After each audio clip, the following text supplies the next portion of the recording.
nagkaroon ng away, EFO mo ba ako? Kumusta kayo nung kaaway mo sa work? Kasalanan ng taong yun.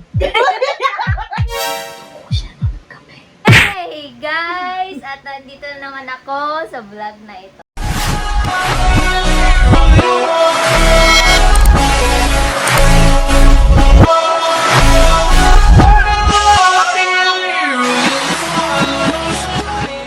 For today's vlog, kasama natin for the longest time si Abby.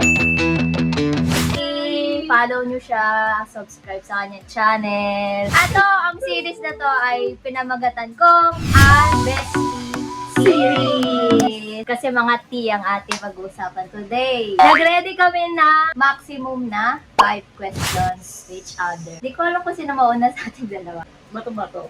Sige, bato-bato. Bato-bato. O, ako mauna.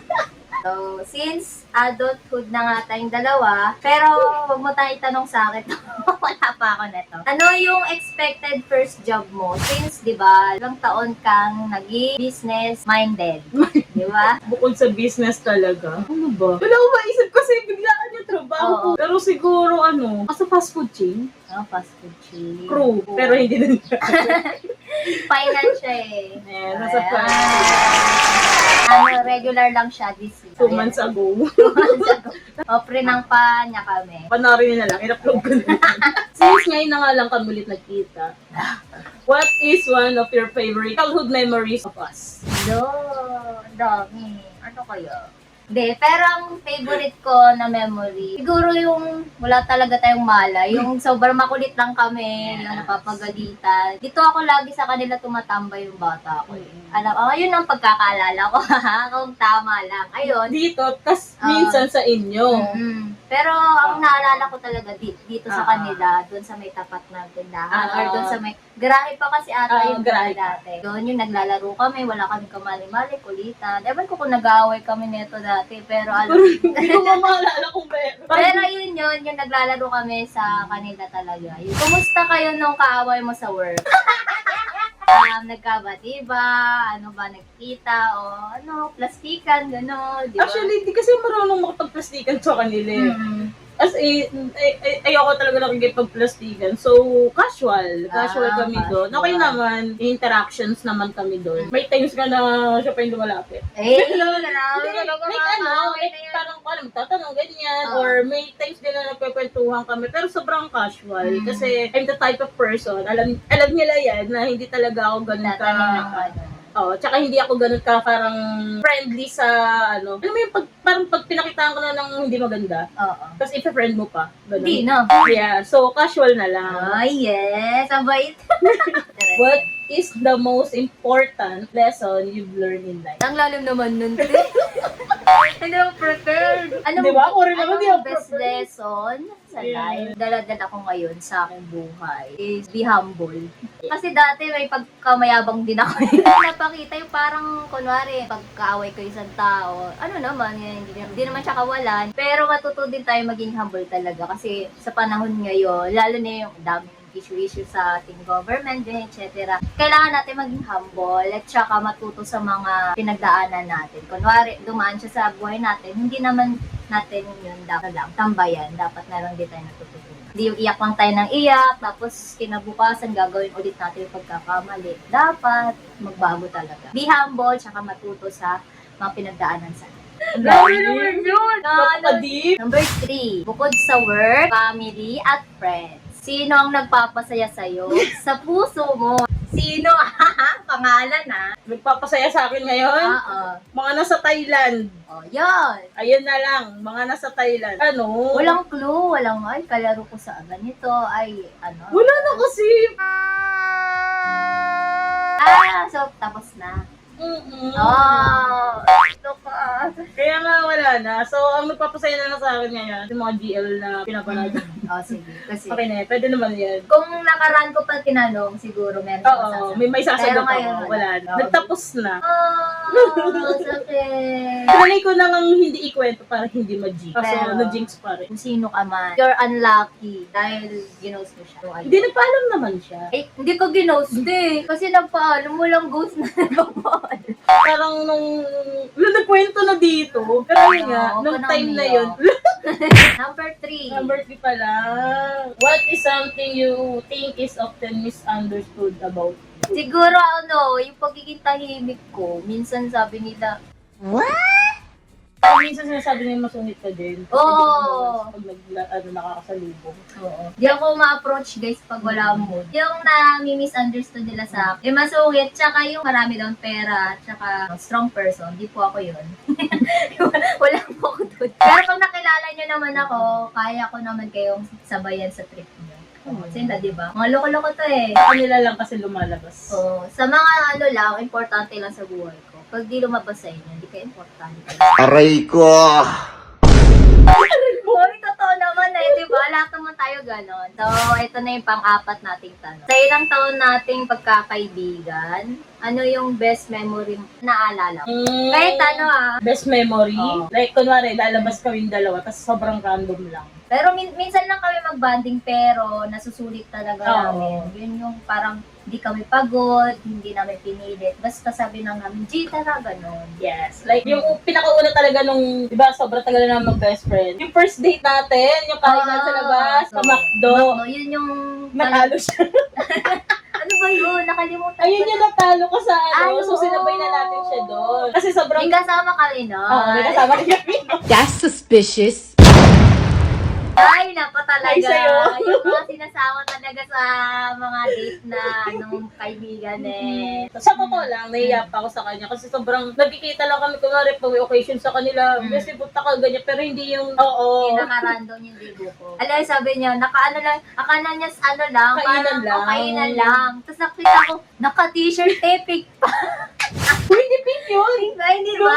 Blue. Pero ano siya, as in, Favorite mo kasi yung pink eh, yung ko sa'yo eh. nakaano lang ako, like kasi parang ngayon nga, Ah. hindi ko alam na may grabe yung dibo na Ah. mangyayari. Yung Ganyan. parang, yung parang di naman sobrang Oo, ignorante. pero Parang may ano typical talaga, na may dibo, program, may ano. Then, ayun, yung time na TLC Park tayong dalawa. Ay, oo, yung first. First Valentine's Oo, natin, first ganap. Oo. Nag-date kami. Yes, ayun yung kumanta tayo. May, Single pa ba? Ay, single. Single ka pa Oo, no? single ako. Yes. Bigyan mo nga ako ng candy na flower eh. Sabi Diba? ko, Happy Valentine's. Parang nakita ko lang. Kasi ayun o, yung ano, yung may pay pa, ay yung Ayun. drawing, Ayun yung sketch, ayun o, yung, Ayan. basta yung picture na yun. Meron din ako niyan sa bahay. Diba? Mga biglaang ganap lang. May biglaan time zone talaga. tayo. So, ayun. Ayun yung mga memories ko sa simula noon hanggang ngayon. Yung mga recent talaga.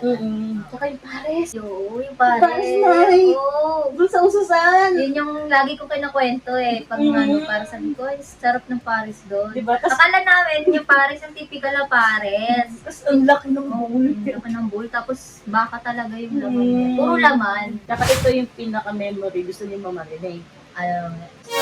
Siya ng kape. That's suspicious. Okay. Visit. Diba? Memories. Memories. Memories. Okay, sige. Pasok yun. Kasi parang nung time na yun, willing akong lumabas ng gabi para sa kanya eh. Diba? Para lang sunduin siya kasi nga ano. Pero syempre hindi ko na kwento kung ano nangyari. Pero Basta sobrang nung sabi ko, puntahan niya ako. Tapos willing ako magpakagat sa mga lamok.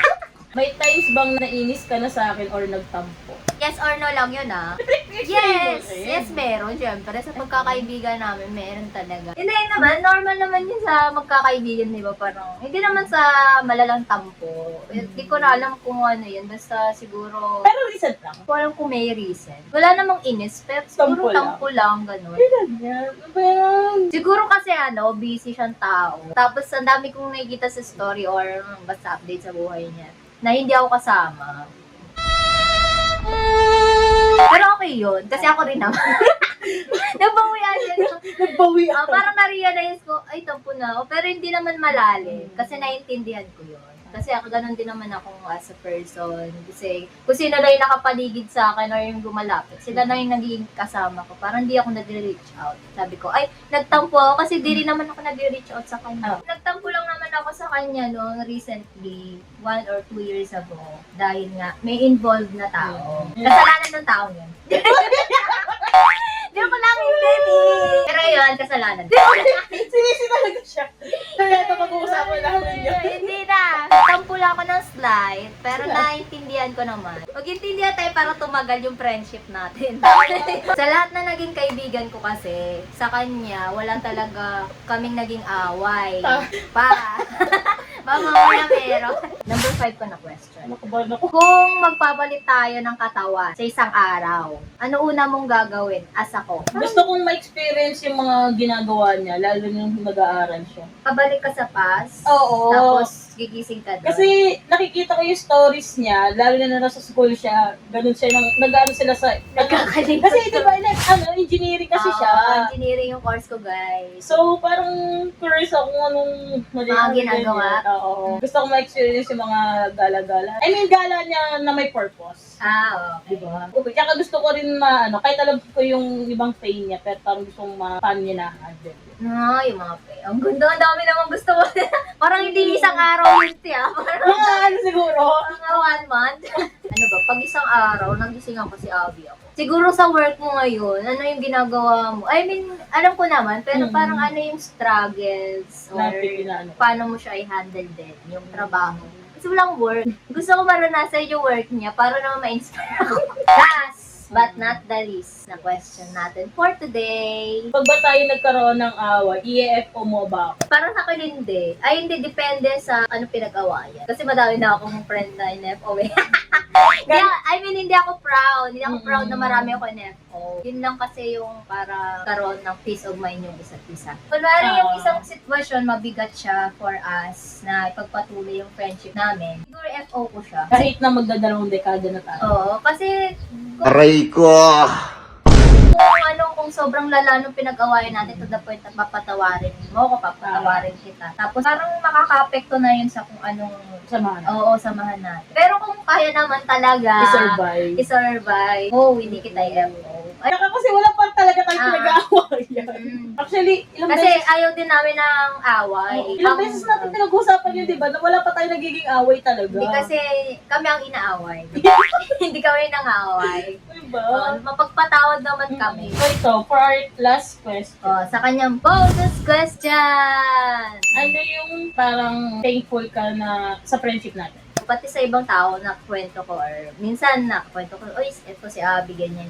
Madami ako nakakwento pag siya yung topic. Siguro ang dami, mga 5. Pinaka-thankful ako sa friendship namin is yung oras, tsaka yung understanding namin sa isa't isa. Yung hindi na namin kailangan sabihin yung mga bagay-bagay. Parang nandito na kami para sa isa't isa or minsan kung hindi naman lagi, kasi meron din naman na kailangan namin yung sarili namin yung mag-handle. Ayun yung oras, yung effort din. Kasi din, pumunta din siya sa graduation ko. Nag-leave siya, di ba? Sino ba namang kaibigan yung gagawa nun? Pero yun, naging thankful ako. Naging standard ko sila, na kaibigan ko, sa hindi lang sa friendship, pati sa love life, gano'n, na, ay, ba't ako magsisettle for less? And meron namang mga katulad nila na kaibigan ko na ready. Binibigay nila yung mga active service, word affirmation, physical touch, quality time, ayun. Kaya, lucky yung magiging, neta, jowa neta. So ako naman, thankful ako kay Bestie kasi Okay, wala po pala. wala pa. Madami pa rin mga naging mga friends, ganyan. Pero siya lang din talaga yung sobrang tumagal. Nag-taste. Oo, like, may mga naging childhood best friends kami, pero siya as in tumagal, ganyan. Like, tulad ng sinabi niya kanina, di ba? Pag may mga nag-ano kami, especially sa org namin, ganyan, parang kakamustahan kami, kamusta ka yung friends mo, ganyan. Lagi ko rin siya inaano talaga.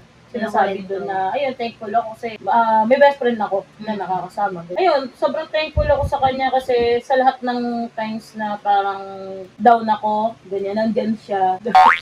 May times nga na, na bigla yung magdadalang food sa akin. Naalala ko yun. Pag kaya ko ibigay, bibigay ko yan mo lang. Nagulat ako sa kanya. Sabi siya na nasa baba siya nun. Tapos nakabake pa siya. Bumili ka ng burger nun kasi di pa ako kumakain nun. Oo, sabi niya, di pa siya kumakain. Tapos gulat ako. O, sakto, nasa labas ako. Bumili ng burger, sir ulo. Diba? Kaya ayun, sobrang thankful din ako sa friendship natin kasi hindi ko nga na-feel na iba. Especially sa family niya.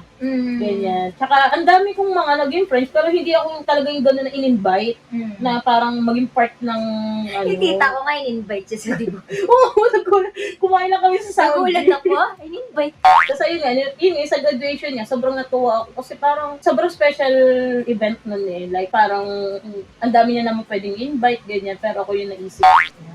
Kaya ginawa ko talaga yung lahat. Kinausap ko talaga yung manager namin, ganyan. Sabi ko, talaga sir, mag-ano po ako kasi ayun nga, graduation ng childhood best friend ko. Yan. Sabi ko talaga doon na gusto niya po kasi ako po kasama. Ang pumayag lalo, di ba?